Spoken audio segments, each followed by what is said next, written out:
Last year, I reviewed 87 companies that were trying to raise Series A. Only 23 were actually ready. The rest, well, they were 6 to 12 months too early, and they burned credibility with institutional investors before they even had the metrics to justify the round. So here's what most founders don't understand. Series A isn't just the next round after seed. It's where institutional investors separate the businesses that scale from the businesses that stall. It's where you prove that your seed stage traction wasn't luck. It was repeatable, it was scalable, and it could execute. And if you get the raise size wrong, or you target the wrong investors, or you mistime the round, you can kill years of momentum in just 90 days.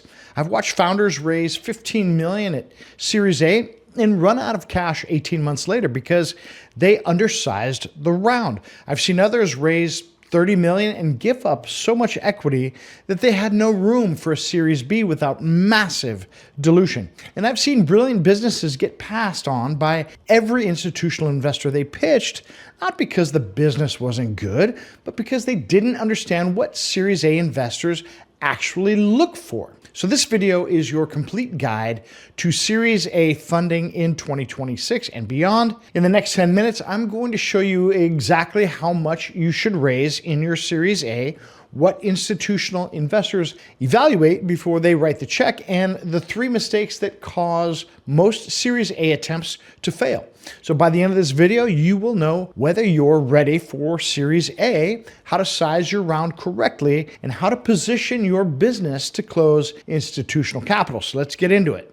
What makes Series A different from seed? Here's what changes between seed and Series A. At seed, investors are betting on potential. They're betting on your team, your vision, and early signs of traction, MVP. At Series A, they're betting on proof. They need to see that you've figured out product market fit, that you have a repeatable sales process, that your unit economics work, that you can deploy capital efficiently and hit predictable milestones. Seed investors will take a meeting based on a great pitch and compelling vision. Series A investors, however, won't even take the meeting unless you have the metrics to actually back it up. So here's what that looks like in practice. At seed, investors ask things like, do you have a compelling product? Is there market for this? Can the team execute? However, at Series A, investors are going to ask, what's your customer acquisition cost? What's your lifetime value? What's your gross margin? What's your burn rate? What's your revenue retention? Can you prove you can scale this profitably? The diligence gets deeper. The expectations get higher, and the investors get more institutional. Seed funds might write $500,000 to $2 million checks. Series A funds are writing $10, $30, $40 million checks, and they need to see data that proves you can turn that capital into 10x returns for them. If you show up to a Series A conversation with seed stage metrics, you're going to get passed on immediately. So let's talk about what you actually need to be ready for Series A. How much should you raise in Series A? This is the question every founder gets wrong. They either raise too little because they're afraid of dilution and run out of cash before they hit the milestones that unlock a Series B, or they raise too much because they think more capital is always better, and they give up so much equity that the cap table becomes a problem down the line, and institutional investors care about that. And here's how to size your Series A correctly. Step 1, calculate 18 to 24 months of runway. Your Series A should give you enough cash to operate for 18, 24 months post-close. Now, why that range? Because it takes 12 to 18 months to hit the milestones to justify a Series B. And you need at least 6 months of buffer to run the Series B fundraising process without negotiation from desperation. If you raise for 12 months of runway, you're going to be back in the market in 6 months. That's not enough time to show meaningful progress. Investors will see that as a red flag. Step 2, you want to map capital to specific milestones. So your Series A isn't just growth capital. It's capital deployed against specific outcomes that de-risk the business and increase the valuation, right? So here's what that looks like. Something like, we're raising 15 million, 6 million goes to sales and marketing. We're hiring 12 account executives and 4 SDRs to scale from, 3 million to 15 million ARR. 4 million goes to product development. We're building out our enterprise features to move up market from SMB to mid-market accounts. 3 million goes to customer success to reduce churn from 8% to under 5%. The remaining $2 million, covers operational overhead and extends runway to 22 months. Now, that's a plan. That's fundable. If your answer is we're raising 15 million for growth, you're not ready. Step 3 is understand typical Series A ranges by sector. So different industries have different capital intensity. SaaS, for instance, SaaS companies typically raise 10 million to 25 million in a Series A because the business model is capital efficient and scales quickly. Hardware or deep tech companies might raise 20 to 50 million because product development costs are higher and timelines are longer. Biotech or life sciences might raise 30 to 100 million because R&D and regulatory timelines require massive upfront capital. So know your sector, know the norms in your sector, and know where you fall within that range based on your stage and metrics. If you're a SaaS company with 2 million ARR raising 50 million in Series A, investors are going to ask why. If you don't have a compelling answer, they're going to assume you're inefficient with capital. Step 4, factor in dilution. Now, most founders give up 20 to 30% equity in a Series A. If you're giving up more than 30%, you need to ask yourself, am I raising at the right valuation? Or am I raising too much capital relative to my traction? Because if you give up 35% in Series A and another 25% in Series B, you're already at 60% dilution before you even think about exit. And that's a problem. Series A is about raising enough to hit Series B milestones, not raising so much that you destroy your ownership before you even get there. What Series A investors actually look for? Let me show you the 5 things every institutional Series A investor evaluates before they write a check. But if you don't have these 5 things absolutely dialed in, you're not raising Series A. You're wasting time. So number 1, proven product market fit. Sounds reasonable. Yes, I know. We see it every day. Series A investors need to see that customers want what you're building and they're willing to pay for it. That means revenue growth, ideally 2x to 3x year over year, customer retention, net revenue retention above 100% for SaaS, repeat purchase rates for e-commerce, customer feedback, are customers renewing? Are they expanding? Are they referring others? If you're pre-revenue or you're doing 200K ARR, you're not ready for Series A, you're still in seed stage. Series A investors want to see 1 to 5 million ARR minimum and a clear path to 10 to 20 million within 18 months. Number 2, unit economics that work. This is where most founders fail. Series A investors want to see that your customer acquisition cost is sustainable and your lifetime value justifies the spend. The benchmark they're looking for, LTV to CAC ratio of at least 3 to 1. If you're spending $10,000 to acquire a customer and that customer is worth $30,000 over their lifetime, you're in the right range. If you're spending $15,000 to acquire a customer worth $18,000, your unit economics don't quite work. And no amount of capital is going to fix that. I've seen founders pitch Series A with negative unit economics, believe it or not, and justify by saying, we'll figure it out at scale. That's not a plan, that's hope. Institutional investors, they don't fund hope. Let me give you a real example. I worked with a B2B SaaS founder who 2 years ago, super smart guy, great product, 4 million ARR. He pitched 18 Series A funds. Every single one of them passed. Why? His CAC was 22,000. His LTV was 28,000. That's a 1.3 to 1 ratio. The unit economics didn't support scale. We spent 4 months with him, cut CAC to 12,000 by fixing his sales process and tightening his ICP. LTV stayed at 28. Now his ratio was 2.3 to 1. Still not perfect, but defensible. We went back to market, closed 18 million at a 75 million post. Same founder, same product, different metrics, different outcomes.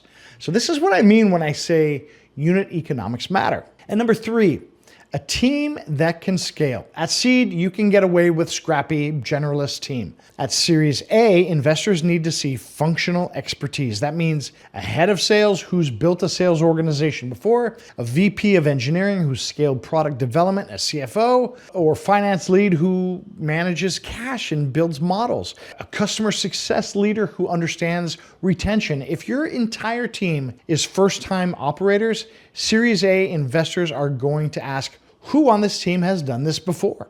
And rightfully so.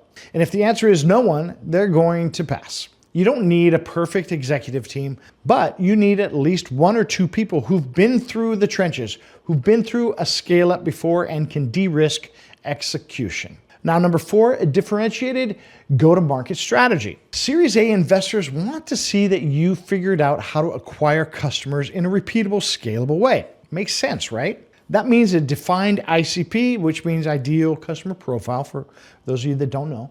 Repeatable sales motions, outbound, inbound partnerships, product-led growth. Proof that your GTM strategy works across multiple customer segments or geographies. If your entire customer base came from your personal network or one lucky partnership, that is not scalable. That is not fundable. Investors need to see that you can turn on the growth engine with capital and that it's not dependent on founder hustle or one-off wins. Now, number 5, capital efficiency. This is the most overlooked metric, and it's becoming one of the most important metrics to look for in 2026. Series A investors want to see that you can deploy capital efficiently and hit milestones without burning cash recklessly. That makes sense. The metrics they look at, how much revenue are you generating per dollar of capital raised? If you've raised $3 million and you're at $2 million ARR, you're capital efficient.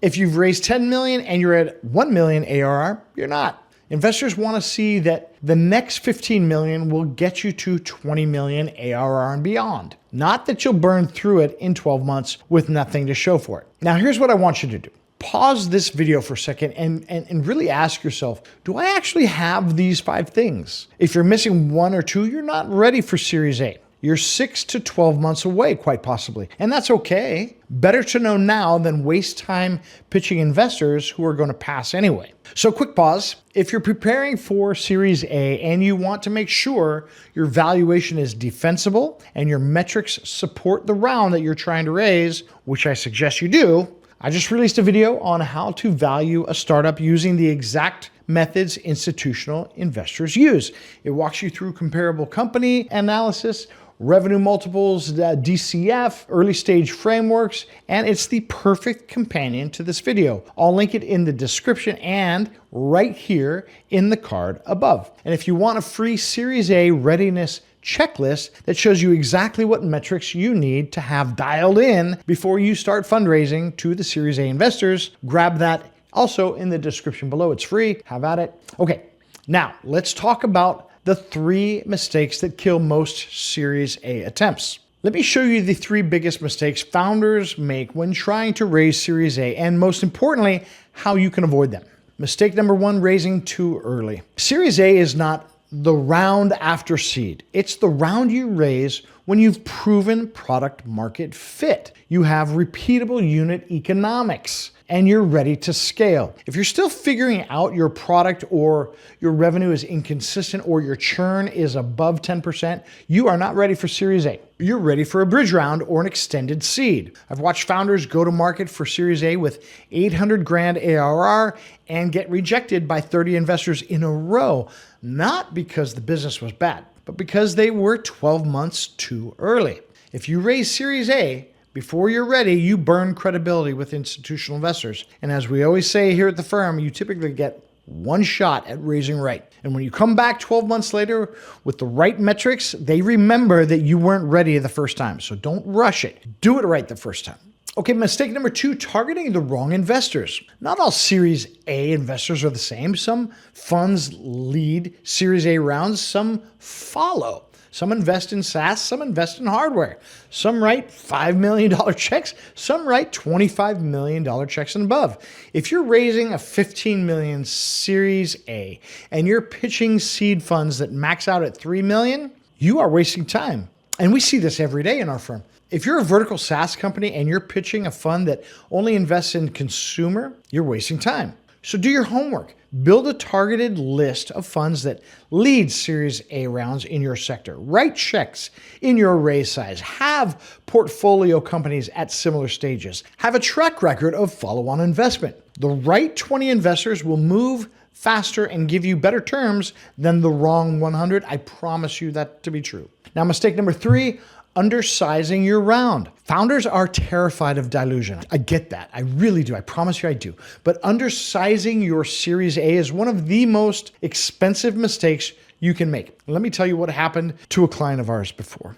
He was raising a Series A. His model said he needed 18 million to hit his Series B milestones, but he was scared of dilution. He thought, if I raise 12 million instead, I'll only give up 22% instead of 28%. I'll save 6% equity. Seems logical, right? So he raised the 12 million. Well, 18 months later, he was back on the market. He'd hit some milestones, but not enough to justify a strong Series B. He had to raise a bridge round at that same valuation as his Series A. Flat round. He gave up another 15% equity just to extend runway. If he'd raised 18 million in the first place, he would have given up 28% once and been in a position of strength for Series B. Instead, he gave up 37% total and negotiated from a point of absolute weakness. He saved 6% and lost 40% of his upside. That's what undersizing costs you. If you need 18 million to hit your milestones, raise 18 million. Don't raise 12 million and hope you can stretch it. Hope is not a strategy. Okay, so here's where we are. You now know what makes Series A different from seed, hopefully. You know how to size your Series A correctly. 18 to 24 months of runway, mapped to specific milestones, calibrated to your sector, don't forget. You know the 5 things institutional Series A investors evaluate, right? Product market fit, unit economics, a team depth, go-to-market strategy, and capital efficiency. And you also know the 3 mistakes that kill most Series A attempts: raising too early, targeting the wrong investors, and undersizing the round, as we just talked about. But here's the reality. Knowing what Series A investors look for is only half of the equation. The other half is making sure you actually have what they are looking for, because most founders think they're ready for Series A when they're not. And they waste 6 months pitching investors who were never going to fund them in the first place. So if you want to know whether you're actually Series A ready, whether your metrics support the round, whether your materials are institutional grade, and whether your timing is right, we do that. We work with founders raising 10 million, 25, 50, 500 million, but specifically for Series A, that's kind of our sweet spot and beyond. And the first thing we do is run a diagnostic or an audit on your business, your metrics, and your positioning, your investor forward materials. If you're ready, we'll show you exactly how to structure the round, target the right investors, and close the deal. If you're not ready, we'll tell you what to fix before you go to market. A complete audit, so you don't burn credibility with investors, institutional investors, before you're prepared. So you can book a free capital strategy call using the link in the description below. No cost, no obligation. It's not a sales pitch from me. Please don't make it a sales pitch from you. Let's just take an analytical look at things. It's just a straightforward assessment of where you stand. We only take on anywhere between 7 to 9 clients per quarter, so we're very selective on whom we work with. But if it's the right fit and you can afford us, we'll show you exactly what needs to happen to close your Series A. And before you go, if you haven't watched my video on the 7 things all institutional investors look for before they write a check, you can go watch that next. I'm going to put it right here. It's the perfect follow-up to this video because it shows the complete decision framework that investors use, not just for Series A, but for every institutional round. And again, I'll link it in the description and in the card above here. So if this video helped clarify how to approach your Series A, go ahead and subscribe to the channel. I release capital strategy content every week, frameworks, case studies, investor psychology from over 37 billion closed in transaction across the networks. Drop your questions in the comments. Believe it or not, I read every single one. So thanks for watching, and I'll see you in the next video.